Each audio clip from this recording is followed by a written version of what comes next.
আসসালামু আলাইকুম বন্ধুরা, আজকে আমাকে খেতে মন যাচ্ছিল পেয়ারা মাখা, তাই গাছ থেকে একটা পেয়ারা পেরে নিলাম। পেয়ারাটা ছিল বেশ আধ পাকা, খেতে কিন্তু দারুণ লাগবে। প্রথমে আমি জল দিয়ে ভালোভাবে ধুয়ে নিলাম। এরপর আমি পেয়ারাটার ওপর আমার জীবনে যত যা রাগ আছে সব ঝেড়ে দিলাম। এটা হয়তো মানুষকে যদি একটু দেখাতে যাও না, রাগটা হয়তো তোমাকে দু চর মেরে দেবে, নইলে কিছু কথা শুনিয়ে দেবে। তাই পেয়ারাটার ওপর রাগটা ঝেড়ে দিলাম।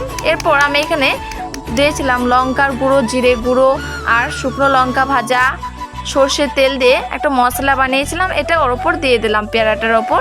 এরপর আমি ভালোভাবে মাখিয়ে নিলাম। এটা কিন্তু দেখতে দারুণ লাগছিল আর খেতেও কিন্তু দারুণ হয়েছিল। কে কে এরকমভাবে পেয়ারা মাখা খেয়েছো অবশ্যই কমেন্ট করবে। আর যারা এখনও পর্যন্ত খাওনি তারা আমার ভিডিওটা দেখে প্লিজ বাড়িতে বানিও, কিন্তু দারুণ লাগবে খেতে।